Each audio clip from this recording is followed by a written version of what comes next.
Poser d'autres questions? Encore quelqu'un? Non? Bon, dans ce cas, je vais passer la parole à ma collègue, professeur Raphaël Leclerc, qui est professeur et chercheuse au sein de l'Institut catholique de Vendée, qui va nous parler de l'ordre de Temple solaire et tout ce qui est lié à cette histoire, qui est assez intéressante. Très bien, merci beaucoup professeur Kozlov et merci à tous les participants pour la qualité des débats. Donc effectivement, je vais parler du temple solaire. Ma communication s'appellera l'ordre du temple solaire ou la nostalgie des chevaliers sans croisade. Et c'est vrai que je me rends compte qu'il y a un certain nombre de parallèles avec beaucoup des interventions que nous avons entendues. J'y reviendrai. Donc, l'ordre du temple solaire s'est fait tragiquement connaître dans la décennie 1990 avec 5 suicides collectifs ou supposés tels, nous y reviendrons, survenus au Canada, en Suisse et en France. Comme souvent dans ces cas-là, les journalistes déplorent la folie furieuse d'une secte d'illuminés dont les croyances ésotériques les ont menés à une issue fatale. Cela est certain. À cet égard, il est intéressant de relever les traits caractéristiques de ce groupuscule qui sont communs aux autres sectes, à savoir un gourou, une doctrine ésotérique, la soustraction des adeptes à leurs liens sociaux, des pressions psychologiques et des manipulations, et l'extorsion d'importantes sommes d'argent. Néanmoins, l'ETS se distingue d'autres sectes en ce qu'elle est un ordre dit de chevalerie initiatique qui renvoie à un univers imaginaire singulier, révélateur d'une certaine demande dans cette foire aux spiritualités que nous connaissons aujourd'hui. Dans cette communication, nous nous pencherons donc sur l'historique et les protagonistes de l'OTS, mais il sera aussi intéressant de le replacer dans le phénomène plus large des sectes de nos sociétés postmodernes. Ces dernières sont marquées par un vide religieux. C'est un aspect qui était évoqué par Konstantin Popkov, c'est-à-dire la quête de sens. Et également et un désespoir profond qui pousse certains à se jeter à corps perdu, c'est le cas de le dire, dans des aventures parfois funestes. Nous interrogerons ce qu'elles nous disent des mentalités contemporaines, de notre rapport aux idéologies, de notre rejet de celles-ci suite aux catastrophes qu'elles ont causées au XXe siècle, mais aussi de notre besoin social et vital d'adhérer à un projet commun, toujours nécessairement un peu utopique, de notre besoin de croire et d'être reliés par les mêmes croyances. Voilà les questions que nous soulèverons et auxquelles nous tenterons d'apporter une réponse. Donc, tout d'abord, concernant l'ordre du temple solaire. Un petit historique, la secte a été fondée en 1984 par Joseph Di Mambro. Cet ancien bijoutier a été condamné pour escroquerie et il s'intéresse à partir des années 1950 au spiritisme. Il a fréquenté un groupement gaulliste et proche de Charles Pasqua. Le deuxième fondateur est Luc Jouret, né en 1947, médecin belge spécialisé dans l'homéopathie. Un an avant, en 1983, ce dernier avait pris la succession de Julien Origas, grand maître de l'ordre rénové du Temple, ou ORT, créé par d'anciens Rosicruciens. Mais il en est rapidement expulsé, ce qui l'amène donc à fonder l'ordre du Temple solaire avec Joseph Di Mambro et également un autre protagoniste qui s'appelle Michel Tabachnik, né en 1942, qui lui-même est compositeur et chef d'orchestre suisse et qui sera le théoricien du mouvement. Di Mambro et Jouret en seront les deux chefs, Di Mambro s'occupant plus spécialement des finances et de l'organisation et Jouret du recrutement, notamment à l'occasion des conférences qu'il donnait dans de nombreuses villes en Europe et au Canada sur les médecines douces, l'harmonie du corps et de l'esprit, la place de l'homme dans l'univers, etc. Et c'est là que c'est vrai qu'on revient un petit peu sur la frontière souvent floue évoquée par Didier Pachou entre les mouvements entre disons, les centres d'intérêt et les activités simplement de loisirs que peuvent avoir les gens et les activités qui concernent le bien-être et les dérives sectaires. Et là, la frontière était extrêmement floue et malheureusement, beaucoup de gens sont tombés dans ce piège. Donc, concernant le fonctionnement de l'ordre du Temple solaire, il a compté plus de 600 adeptes instruits et influents. Donc oui, c'est intéressant, c'est que c'est une secte qui recrute souvent dans des classes socio-professionnelles assez élevées. Elle recrutait parmi des notables et des personnes fortunées. Donc Luc Jouret serait parvenu à noyauter Hydro-Québec et à recruter un maire québécois, ainsi que des membres de la famille Vuarnet, qui était un champion de ski très en vue dans le monde du sport et de la mode. Concernant le corpus doctrinal de la secte, il est exposé dans Les Archers, qui est un texte établi par Michel Tabachnik. Alors, le but était de former une chaîne de fraternité dans le monde, de reconnaître et rassembler une élite spirituelle pour perpétuer la conscience avec un grand C, la conscience unique et la vie dans le temps et l'espace, et édifier également des centres de vie, appuyés par des mises en scène, des hologrammes assez primitifs, mais qui faisaient forte impression sur les adeptes. Donc, par exemple, des mises en scène avec Excalibur, le Saint Graal ou le Christ. Il était question aussi de grands maîtres résidant sur l'étoile Sirius qui communiquaient avec le gourou Joseph Dimambro et qui devait guider l'humanité vers l'éveil spirituel et devait lui indiquer le moment du départ vers Sirius. Donc, on note les spécificités de cette doctrine. Donc, c'est un discours apocalyptique et millénariste, offrant un projet collectif et la défense d'un idéal chevaleresque et de noblesse spirituelle, requérant un parcours initiatique des adeptes. Nous y reviendrons. Donc, effectivement, on reconnaît tous ces aspects de quête de sens évoqués à la fois par Konstantin Papkov,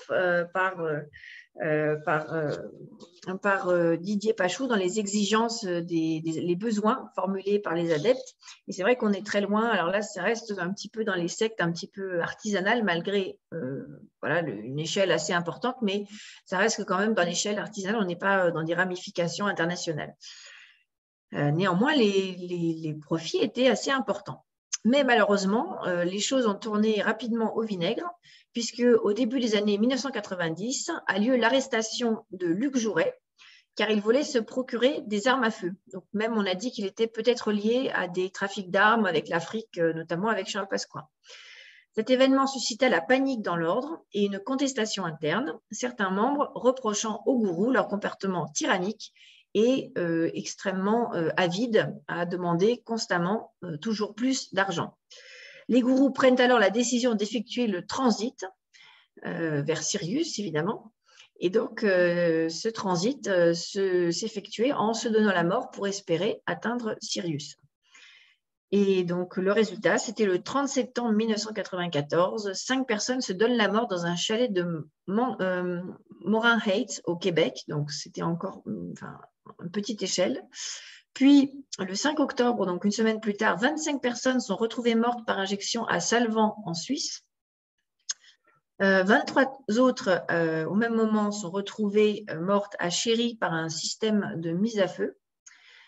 Ensuite, un an après, à la veille de Noël, le 23 décembre 1995, 16 personnes périssent dans l'incendie d'une clairière du Vercors. Et plus tard, à Saint-Casimir, dans le sud de la France, aussi, 5 personnes se donnent la mort, donc, ce qui fait un total de 74 victimes. Certains membres ont même été convoqués à la veille du massacre de Salvan pour atteindre un chiffre dit symbolique, en référence aux 54 chevaliers de l'ordre du Temple exécutés sur le bûcher le 18 mars 1314.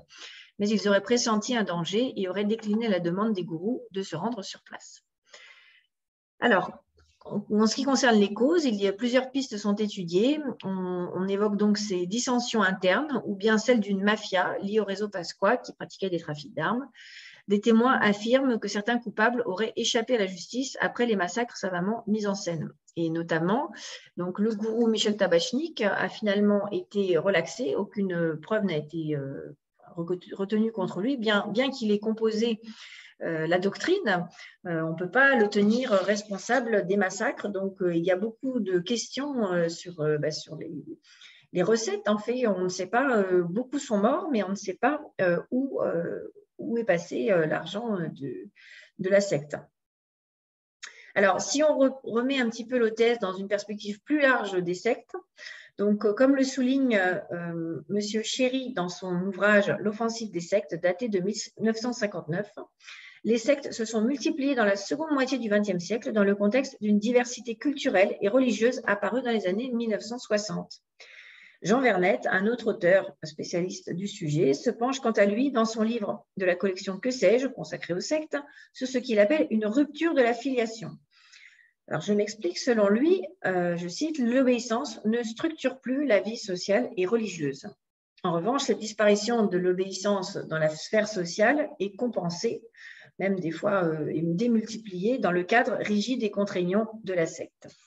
Jean Vernet explique que, je cite, « La vérité religieuse n'est plus le fruit d'un don, mais d'une quête personnelle ».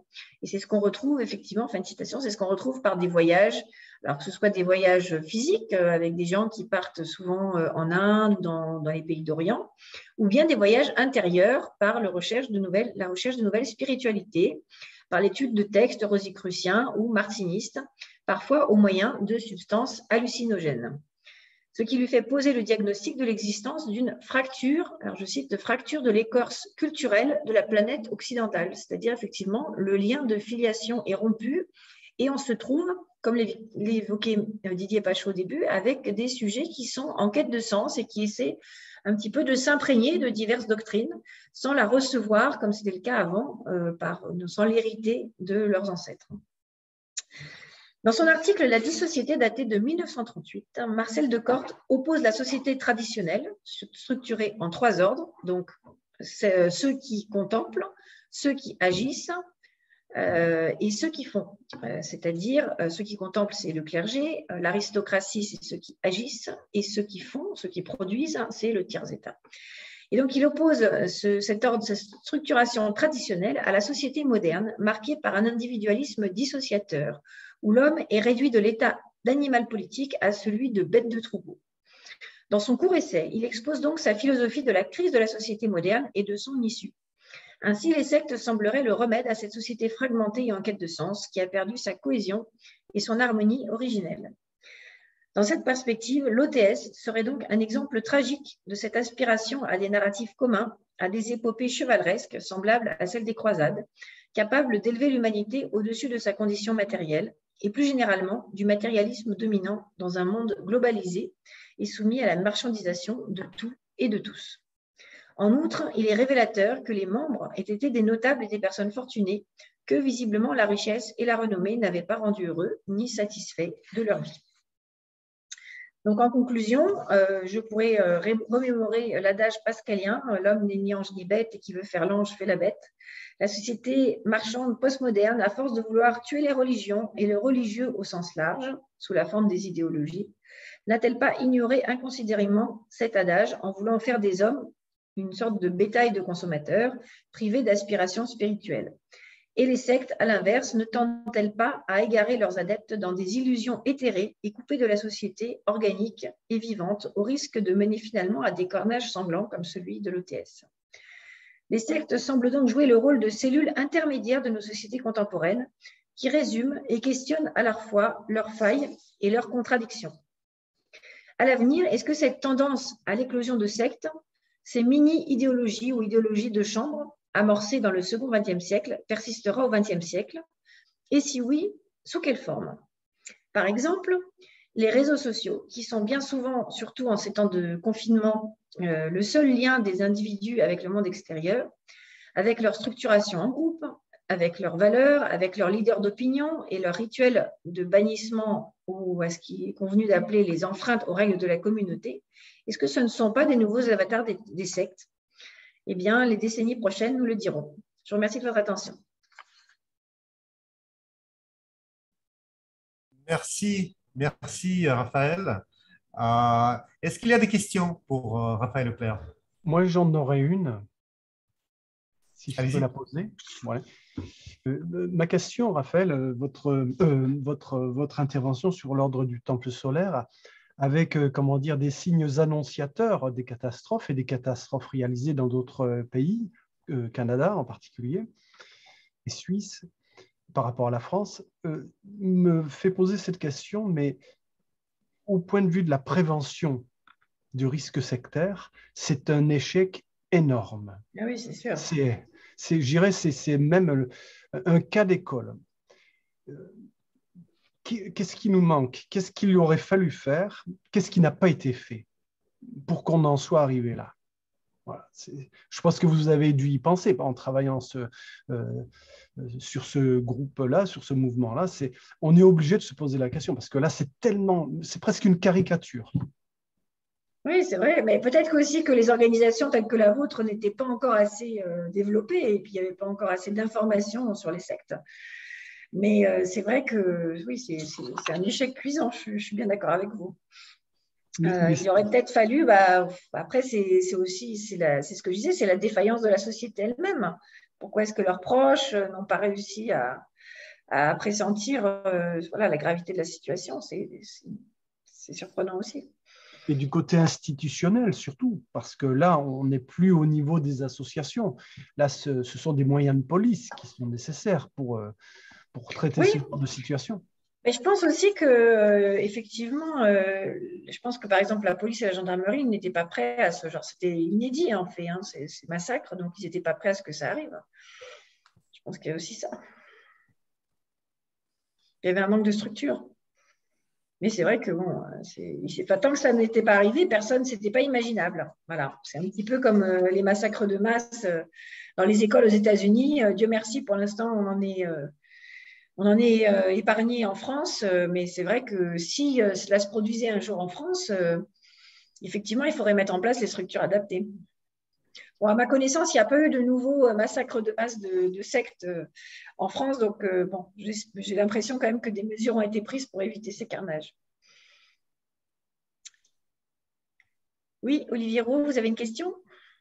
Oui, alors pardonnez-moi, tout à l'heure sur votre conclusion, j'ai voulu vous envoyer un pouce levé pour exprimer mon satisfecit. Je vous envoie un cœur, vous me direz l'un n'empêche pas l'autre. Par ailleurs, je vais commenter M. Fachou et vous-même sur la question de M. Fachou. En réalité, il me semble que le problème est très, très, très largement en amont de la protection de la population contre les sectes ou de l'étude préventive du phénomène sectaire. La prévention, elle aurait dû se faire déjà à l'école. Notre Église notre société, quel lapsus, se déchristianise. Et ce que nous vivons maintenant, de nombreux interlocuteurs d'aujourd'hui l'ont dit sous une forme ou sous une autre. La nature a horreur du vide et les gens déséquilibrés et mal formés remplissent ce vide comme ils le peuvent. En réalité, lutter contre les sectes, c'est remettre en ordre notre société. Oui, tout à fait. C'est ce que préconisait Constantine Papo, c'est-à-dire déjà, s'il existait des valeurs et une véritable, de véritables valeurs fiables dans notre société, pratiquées par tout le monde, voilà, ça couperait l'herbe sous le pied des sectes, tout à fait. Voilà, oui, c'est le même problème. Alors éventuellement, oui, pour ceux qui sont catholiques, effectivement, ils sont plus favorables à l'expansion au retour du catholicisme en France. Je dirais même des chrétiens, Raphaël. Oui. Je dirais même des chrétiens. Oui.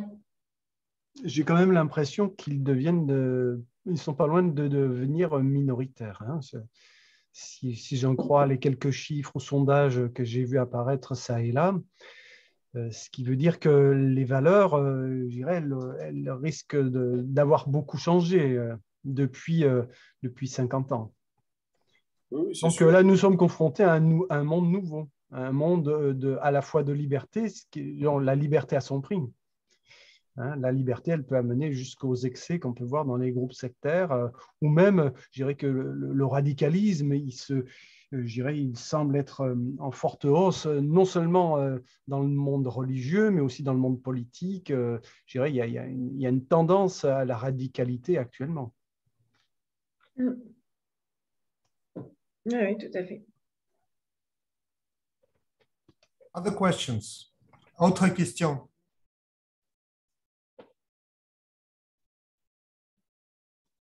Bon, s'il n'y a plus de questions, je pense que nous avons fait un tour de nos participants. Tout le monde a pu s'exprimer. Donc, je pense que notre conférence est terminée.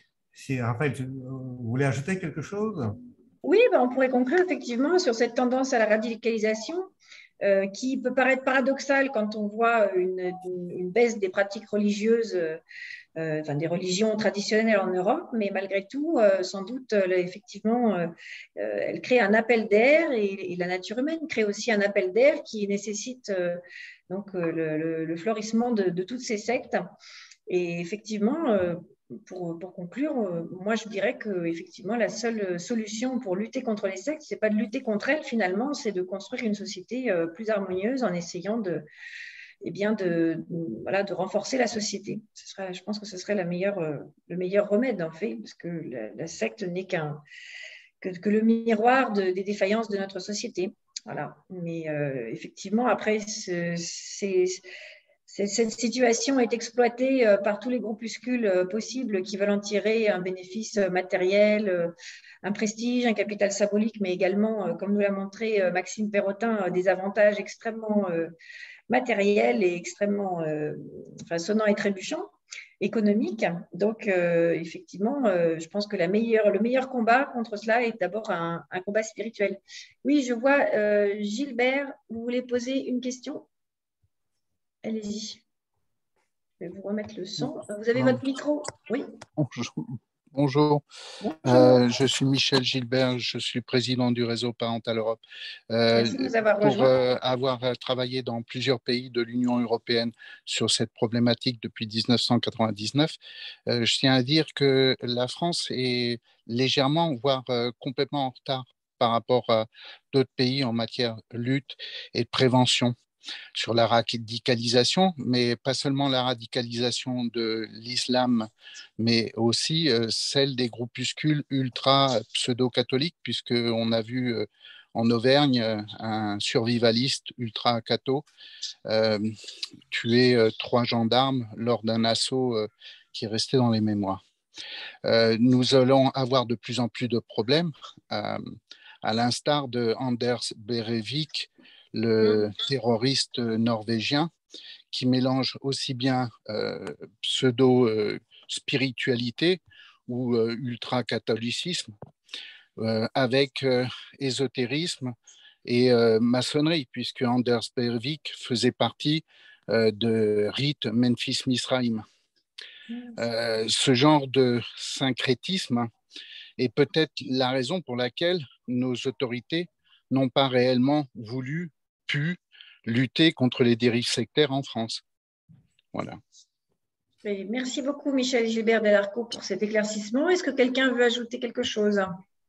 Oui, moi je dirais quand même que c'est un peu abusif de dire que les autorités françaises n'ont pas voulu ou pu lutter contre les sectes. C'est sûr que personne n'a jamais fait tout ce qu'il fallait, mais quand même, regarde ce qui se passe ailleurs. On n'est pas si mal que ça, même si on est loin d'être... La semaine dernière, il y a eu un raid de la Guardia Civile sur une secte uniquement soupçonnée d'abus sexuels sur mineurs. Il y a eu 15 arrestations et la Guardia Civile est descendue en force. En France, où est-ce que tu as entendu parler d'une affaire similaire, à part il y a 15 ans? C'est sûr, mais il faut tomber sur des bons flags. Hein. Bon, alors je tire mon chapeau à la Guardia Civile espagnole quand même. Hein.